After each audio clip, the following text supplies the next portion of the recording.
Let me guess. You've got a dozen half-finished games haunting your library right now. A few hours into this one, 10 hours into that one, a save file from 2022 that you swear you'll get back to eventually, but you never do. And the worst part, every time you open your library, it's just a wall of guilt staring back at you. Today, I want to fix that. In this video, we're talking about how to finally clear out those unfinished games without starting over, without burnout, and without making it feel like a second job. I'll walk you through mindset shifts, practical tips, and systems you can use right now to reclaim your progress. Finish what you started and actually enjoy the process again. So if you're tired of seeing continue instead of completed, grab your controller or your keyboard and let's get into it.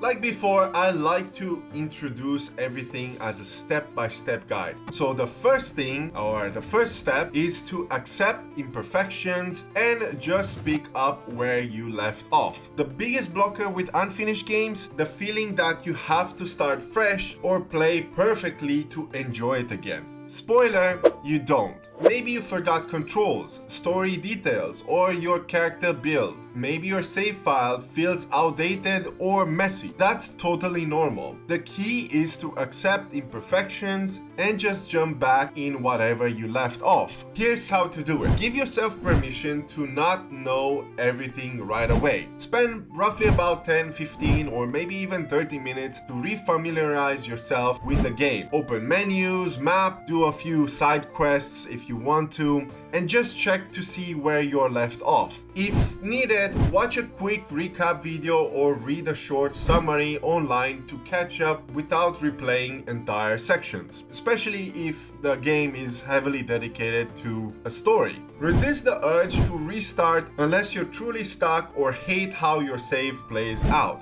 This mindset shift alone frees you the "I have to start over" trap and lets you focus on progress, not perfection. Remember, the goal isn't to relive the whole game from day one. It's to finish what you started and get that satisfying completed feeling. Or in case you are just an average player, you're just gonna beat the game, which is more than enough. And much better than having it in your backlog sitting there as unfinished. For step 2 is to break it down into small, manageable sessions. Unfinished games often feel like giant mountains to climb, especially if you haven't played in months or even years. The trick? Stop thinking of beating the whole game in one go. Instead, break the journey into bite-sized chunks. This can go as well if you're playing with something else in tandem. You don't have to focus entirely on the game. Just play a few minutes here and there until you get familiarized and right back into it. So here's how. Look at your current save or quest log and pick a small, clear goal for each session. For example, complete this quest, reach this area, or finish this boss fight. Set a time limit for each session. 30 minutes to an hour is perfect. Enough to make progress, but not so long that it drains you. You can even go further as long as you're enjoying the game. Celebrate those small wins. Each step forward is actual win. Keep a simple checklist or journal of those mini goals to track progress and keep motivation high. By focusing on small, achievable tasks, you reduce overwhelm and build a steady rhythm of completion. Those unfinished games suddenly become much more approachable. And that's the most important step. Oftentimes, if we get back to games that we didn't manage to finish, they feel like a mountain that we need to climb. By doing bit by bit, just a few minutes every now and then, really helps out to get that momentum back. Which leads me to step 3. Use rewards and accountability to stay on track. Finishing a game can feel like a slog if you're doing it all alone and without a clear payoff. So let's fix that with 2 powerful tools: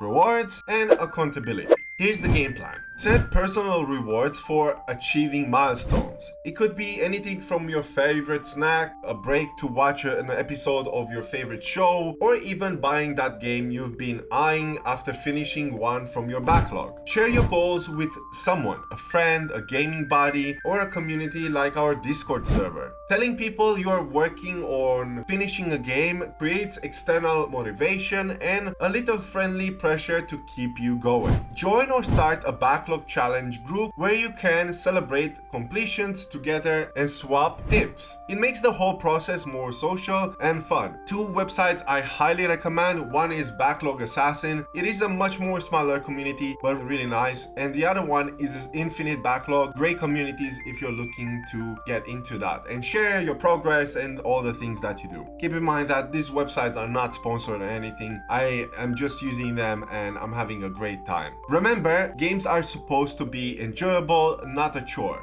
Reward yourself and bring others along for the journey. Progress will feel way sweeter. As for number 4, focus on one game at a time and minimize distractions. I did talk about this kind of stuff back in the days when I talked about how to manage your backlog, and I really got some mixed comments about this, so hear me out what I'm about to say. Trying to juggle multiple unfinished games at once, well, that could be a recipe for stalling out. Here's the truth: your brain can only focus so much, and switching between games kinda kills momentum. To clear unfinished games faster, you need to pick one game as your main project and commit playing only that one until you finish it, or drop it intentionally. More that later. Put other games on pause. Hide them from your library if you have to. Out of sight, out of mind. Minimize distractions during your play sessions. Close other apps, mute notifications, and create a gaming environment where you can focus. Remember, if you don't have really that much time, it's really important that you stop distracting yourself by checking chats and responding to a lot of messages and not being in the game. Now, if you're someone who loves variety, and this is a response to a lot of comments that I got on my previous videos, is to try setting a main game and a side game, but keep the side game to something small and casual to avoid overwhelming. Generally, what I like to do is when I pick a heavy game that is heavily on story or heavily on gameplay, I choose something that is on the side that is much more casual, like a sandbox, a survival, something that can keep me distracted or have fun with my friends. So if you want to play a multiplayer, that's perfectly fine. You shouldn't have anything to do to distract you from your main game. Focusing lets you build momentum, reduces decision fatigue, and makes finishing games feel much more achievable. And remember that if you pick one game that you haven't finished and focus on that one, and on the side you just play something that just came out, play something with your friends, bit by bit, by chewing on that game, you will eventually get to finish it, and then you can move on to the next one. Very simple, right? And for step number 5 is to learn to drop games without guilt. Not every game in your backlog deserves your time. Sometimes finishing a game just isn't worth it, and that's totally okay. Here's how to make peace with dropping games. Ask yourself, am I playing this because I enjoy it or just out of obligation? If the game frustrates you, bores you, or you keep picking something else instead, it might be time to move on. Remember, your time is valuable. Playing games you don't enjoy only drains your energy for the ones you love. Archive or uninstall games you're dropping so that they don't distract you or guilt trip you. You can always come back if your mood changes. Dropping games isn't quitting. It's curating your gaming experience to focus on what truly matters to you. If you're interested to know more about when you should drop a game, check out my other videos where I did talk about this kind of things. So here's the truth about unfinished games. You don't need more time. You need a plan, a little focus, and permission to play on your terms. Because once you start picking up where you left off, breaking your goals into small sessions and committing to just one game at a time, suddenly those half-finished games, they start turning into completions, into wins, into real momentum. Don't wait for the perfect time or a clear schedule. The day rarely comes. Start messy, start today, just start.